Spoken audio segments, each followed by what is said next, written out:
Hello my dear students, welcome back to my YouTube channel @similar insights. I hope आप सब बढ़िया होंगे। तो हम स्टार्ट करने वाले हैं क्लास 11th की बायोलॉजी। ठीक है बेटा, इसमें जो एक चैप्टर आ रहा है cell the unit of life, तो यहाँ से हम स्टार्ट करेंगे अपनी साइटोलॉजी या हम बोलेंगे सेल बायोलॉजी की जर्नी को। आपने सुना होगा जो दो टर्म्स मैंने यूज किए, पहले हम उनको देख लेंगे। ठीक है बेटा, तो साइटोलॉजी क्या होता है?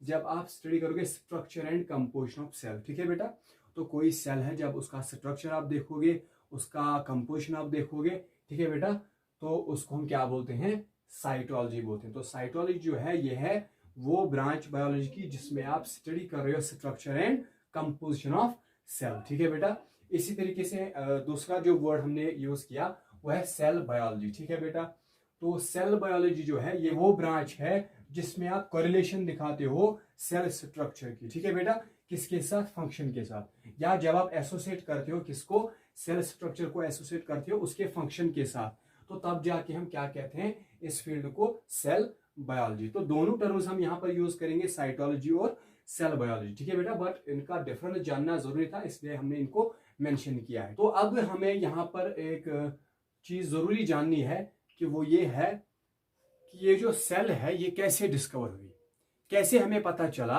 कि जो लिविंग ऑर्गेनिज्म होते हैं वो बने होते हैं कहां से? सेल से। ठीक है बेटा, तो इसमें हम क्रोनोलॉजिकल ऑर्डर में जाएंगे। तो क्रोनोलॉजिकल ऑर्डर, ठीक है बेटा, क्रोनोलॉजिकल ऑर्डर का मतलब क्या हुआ? हम जाएंगे सीक्वेंस के हिसाब से, पहले क्या डिस्कवर हुआ, कैसे पता चला, ठीक है, उसके बाद क्या हुआ, उसके बाद क्या हुआ, एंड सो ऑन। ठीक है, तो उसको हम क्रोनोलॉजिकल ऑर्डर कहते हैं। और इस क्रोनोलॉजिकल ऑर्डर में हम देखेंगे जो मेजर डिस्कवरीज रही हैं। तो फर्स्ट जो हमारा टॉपिक है ये सेल डिस्कवरी है। ठीक है बेटा, या हम बोलेंगे हिस्ट्री ऑफ सेल, कैसे हमें पता चला सेल के बारे में, और या डिफरेंट जो इसके एस्पेक्ट्स हैं उनके बारे में हमें कैसे पता चला। तो इसमें जो सबसे फर्स्ट लैंडमार्क जो था, ठीक है बेटा, सबसे जो फर्स्ट लैंडमार्क था वो सबसे बड़ा लैंडमार्क माना जाता है किसमें? सेल हिस्ट्री में। ठीक है बेटा, और वो क्या था? जब 1665 में रॉबर्ट हुक ने, ठीक है बेटा, रॉबर्ट हुक जो एक ब्रिटिश साइंटिस्ट था, इसने क्या किया? इसने ऑब्जर्व किया कॉर्क को। ठीक है बेटा, इसने किसको ऑब्जर्व किया? कॉर्क को। ठीक है, कैसे ऑब्जर्व किया? इसके पास एक माइक्रोस्कोप था, सेल्फ डिजाइंड प्रिमिटिव माइक्रोस्कोप था। तो ये जो माइक्रोस्कोप था इसका जो पावर था, ठीक है बेटा, पावर ऑफ मैग्निफिकेशन वो बहुत ही कम था। तो अब इसने क्या किया? इसने ऑब्जर्व किया कॉर्क को। तो कॉर्क क्या होता है ये जानना जरूरी है। कॉर्क जो होता है ये एक डेड बार्क टिश्यू है, ठीक है बेटा, और सुबेराइज्ड होता है। ठीक है बेटा, डेड और ये होता है सुबेराइज्ड बार्क टिश्यू। ठीक है बेटा, तो सुबेराइज्ड का मतलब क्या होता है? सुबेरिन जब प्रेजेंट होगा तो हम बोलेंगे किसी चीज को ये सुबेराइज्ड है। ठीक है बेटा, मिसाल के तौर पर अगर इस मार्कर में सुबेरिन है हम बोलेंगे ये सुबेराइज्ड है। ठीक है बेटा, तो ये जो कॉर्क टिश्यू था ये सुबेराइज्ड होता है। ठीक है बेटा, तो सुबेराइज्ड का मतलब इसमें सुबेरिन प्रेजेंट है। और सुबेरिन क्या होता है? ये एक्चुअली एक बायोपॉलीमर है बेटा। ठीक है, ये एक बायोपॉलीमर है, या हम इसको कह सकते हैं पॉलीएस्टर है। ठीक है बेटा, पॉलीएस्टर। तो कोई भी टर्म आप यहाँ पे कह सकते हो, चाहे बायोपॉलीमर या पॉलीएस्टर। और इसकी एक खास प्रॉपर्टी होती है, हाइड्रोफोबिक होता है बेटा। ठीक है, क्या होता है ये? हाइड्रोफोबिक। तो कहां से लाया था इसने कॉर्क? इसने लाया था ऑक ट्री से। ठीक है बेटा, कहां से लाया था? ऑक ट्री से लाया था। और इसका जो नाम है, बायोलॉजिकल नेम जो ऑक ट्री का है वो है क्यूरिकस सुबर। ठीक है बेटा, क्यूरिकस सुबर। और ये बिलोंग करता है किस फैमिली के साथ? फैगेसी फैमिली के साथ। ठीक है बेटा, तो क्यूरिकस सुबर जो है ये करता है बिलोंग फैगेसी फैमिली के साथ। तो जब इसने ये कॉर्क ले लिया, कहां से? ऑक ट्री से लिया, और इसने क्या किया? इसके थिन स्लाइसेस बनाए। ठीक है, तो जब इसने इसको माइक्रोस्कोप के नीचे रखा तो इसने क्या देखा? इसने क्या ऑब्जर्व किया वहां पे? कि हनीकॉम्ब लाइक स्ट्रक्चर प्रेजेंट था। ठीक है बेटा, तो इसने क्या देखा माइक्रोस्कोप के अंदर?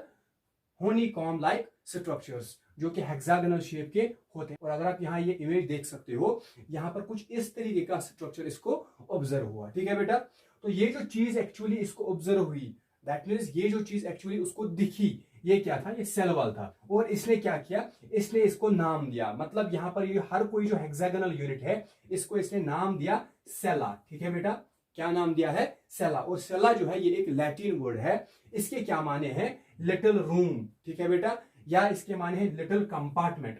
तो इसके बाद इसने क्या किया, इसने इन रिसर्च फाइंडिंग्स को पब्लिश किया एक बुक में जिसका नाम है माइक्रोग्राफिया। ठीक है बेटा। उसके बाद जो दूसरा साइंटिस्ट आया वो था एंटोन वॉन ल्यूवेनहुक। ठीक है बेटा, कौन था? Anton van Leeuwenhoek. क्या आप सिंपली इसको बोल सकते हो AV ल्यूवेनहुक। ठीक है बेटा। तो इसने क्या किया, क्योंकि ये एक डच माइक्रोबायोलॉजिस्ट और माइक्रोस्कोपिस्ट था। माइक्रोबायोलॉजिस्ट मतलब जो स्टडी करेगा अबाउट द माइक्रोब्स, और माइक्रोस्कोपिस्ट मींस माइक्रोस्कोपी फील्ड में। इसने क्या किया, इसने लेंसेज को इंप्रूव किया। ठीक है बेटा, इसने लेंसेज को इंप्रूव किया। हमने देखा कि जो रॉबर्ट हुक के पास जो माइक्रोस्कोप था, इसमें जो लेंसेज थे वो उतने पावरफुल नहीं थे। इसने क्या काम किया, इसने लेंसेज को इंप्रूव किया, मतलब इसने उनका पावर बढ़ाया। उसने ऐसे लेंसेज बनाए जिनका पावर थोड़ा सा बढ़ गया। ठीक है बेटा। और इसका मतलब ये हुआ कि अगर इसने लेंसेज को इंप्रूव कर दिया तो इसने पावरफुल माइक्रोस्कोप बना दिया as compare to the Robert Hooke. ठीक है बेटा। तो ये इसका जो कंट्रीब्यूशन रहा है, ये फर्स्ट साइंटिस्ट जिसने क्या किया है, फ्री लिविंग सेल्स को ऑब्जर्व किया है। ठीक है बेटा। फ्री लिविंग सेल जो इसने ऑब्जर्व की है वो कहां पे की है, पॉन्ड वाटर में। ठीक है बेटा। जो पॉन्ड वाटर है इसने इसमें पहले ऑब्जर्व किया किनको, फ्री लिविंग सेल। और जो बाकी मेन डिस्कवरीज इसकी रही हैं ल्यूवेनहुक की, उसमें से आ रहा है आरबीसी। आरबीसी इसने देखा। ठीक है बेटा। सुपरमेटोजोआ देखा इसने, बैक्टीरिया देखा, ठीक है, प्रोटोजोन्स देखा, और इसने क्या देखा, मसल फाइबर्स की जो बैंडिंग होती है। ठीक है बेटा। तो बैंडिंग ऑफ मसल फाइबर जो है ये इसने ऑब्जर्व किया। तो ऑब्जर्व करने के बाद इसने क्या कहा, इसने इन सबों को, ठीक है बेटा, कोई भी चीज जो इसने ऑब्जर्व की थी इसने इनको नाम दे दिया एनिमल क्यूल्स। ठीक है बेटा। तो एनिमल क्यूल्स का मतलब क्या होता है, स्मॉल एनिमल्स। ठीक है बेटा, स्मॉल एनिमल्स। और इसकी जो सारी रिसर्च फाइंडिंग्स थी ये इसने किस टाइम के दौरान की थी, इस टाइम पीरियड के दौरान 60-70 और 60-77 के दरमियान। तो इसके बाद क्या हुआ 1671 में, ठीक है बेटा, 1671 में आया मालफिजियन नेहेमिया ग्रुप। तो इन्होंने क्या किया, इन्होंने स्टडी किया प्लांट टिश्यूज को। ठीक है बेटा। तो ये स्टडी कर रहे थे किनको, प्लांट टिश्यूज को। और जब ये स्टडी कर रहे थे प्लांट टिश्यूज को तो इन्होंने क्या कहा कि प्लांट टिश्यूज जो होते हैं उनमें क्या होता है, स्पेसेस होती हैं जो सराउंड होती है, जिनके बाहर क्या होता है, सेल वॉल होता है। और इसका नाम इन्होंने क्या दिया, वेसिकल बेटा। ठीक है, या हम बोलेंगे इनका नाम दिया था यूट्रिकल्स। तो इसके बाद क्या हुआ, और एक साइंटिस्ट आया 1772 में जिसका नाम था अल्फोंसो कॉर्टे। ठीक है बेटा। तो ये जो अल्फोंसो कॉर्टे था इसका जो कंट्रीब्यूशन रहा है वो ये है कि जो ऑल लिविंग सेल्स होते हैं, तो इसने क्या कहा कि जो सारे लिविंग सेल्स होते हैं, ठीक है बेटा, उनके पास क्या होता है, लिविंग सबस्टेंस होता है। ठीक है बेटा। तो अल्फोंसो कॉर्टे जो है इसने क्या कहा कि जो लिविंग सेल्स होते हैं, ठीक है, सारे लिविंग सेल्स जो हैं उन सेल्स के पास क्या होता है, लिविंग सबस्टेंस होता है। तो इस लिविंग सबस्टेंस को फिर आगे जो हम डिस्कवरी में देखेंगे, कुछ साइंटिस्ट इसका नाम देते हैं सारकोड। ठीक है बेटा। तो उसके बाद ये बन जाता है प्रोटोप्लाज्म। तो कैसे ये हिस्ट्री ये हम आगे देखेंगे। उसके बाद क्या हुआ 1804 में, ठीक है बेटा, 1804 में आया साइंटिस्ट कार्ल रडोल्फ और JHF लिंक। ठीक है बेटा, के रडोल्फ और JHF लिंक आया। ठीक है बेटा। तो इन्होंने क्या कहा, इन्होंने कहा कि जो सेल्स होते हैं, ठीक है बेटा, जो सेल्स होते हैं ये होते हैं ऑटोनॉमस। ठीक है बेटा। ऑटोनॉमस का मतलब क्या होता है, इंडिपेंडेंट। ठीक है बेटा। तो इन्होंने क्या कहा कि जो सेल्स होते हैं ये इंडिपेंडेंट होते हैं, ये ऑटोनॉमस होते हैं। ठीक है बेटा। और क्या कहा इन्होंने कि जो सेल होती है इसके पास अपना सेल वॉल होता है। ठीक है बेटा। इससे पहले जो कंसेप्ट था सेल वॉल के रिलेटेड वो ये था कि जो सेल्स होते हैं ये सेल्स शेयर करते हैं किसको, सेल वॉल को। मतलब क्या हुआ, अगर सपोज ये सेल है, ठीक है बेटा, ये एक सेल है, सेल 1 हम रखेंगे नाम इसका, ठीक है, सेल नंबर 1, और ये है दूसरी सेल, इसको नाम रखेंगे अब सेल नंबर 2। तो ये जो दो सेल्स होते हैं, पहले बोला गया था कि ये जो सेल है और ये जो सेल है इनके दरमियान जो वॉल है, दैट मीन सेल वॉल जो है ये इसके लिए भी है और इसके लिए भी, ये कॉमन है दोनों के लिए। ठीक है बेटा। बट इन्होंने क्या किया, इन्होंने इस कंसेप्ट को रिजेक्ट कर दिया। कैसे, जब इन्होंने ये साबित कर दिया कि हर किसी सेल के पास अपना सेल वॉल होता है। ठीक है बेटा। और ये फर्स्ट थे जिन्होंने ये प्रूव किया था। तो इसके बाद क्या हुआ, और एक साइंटिस्ट आया जिसका नाम था रॉबर्ट ब्राउन, जो एक ब्रिटिश बॉटनिस्ट था। ठीक है बेटा। तो रॉबर्ट ब्राउन ने क्या किया, इसने 1827 में ब्राउनियन मोशन को डिस्कवर किया। ठीक है बेटा। किसको किया, ब्राउनियन मोशन को। और आपको पता होगा जो ब्राउनियन मोशन होता है ये क्या होता है, आप इस तरीके से समझ सकते हो कि डांसिंग मोशन होता है बेटा। ठीक है। तो डांसिंग मोशन जो है उसको हम बोलते हैं ब्राउनियन मोशन। ठीक है बेटा, तो जब पार्टिकल्स जो होते हैं वो रेंडमली मूव करते हैं एक डायरेक्शन से दूसरी डायरेक्शन तक, ठीक है बेटा, तो रेंडमली जब ये मूव करेंगे, डांस करेंगे, तो उसको हम बोलते हैं ब्राउनियन मोशन। और कैसे इसने देखा इसको, बेसिकली ये क्या कर रहा था, पोलन ग्रेन एग्जामिनेशन कर रहा था। ठीक है बेटा, तो एग्जामाइन किसको कर रहा था, पोलन ग्रेन्स को, उनकी स्टडी कर रहा था।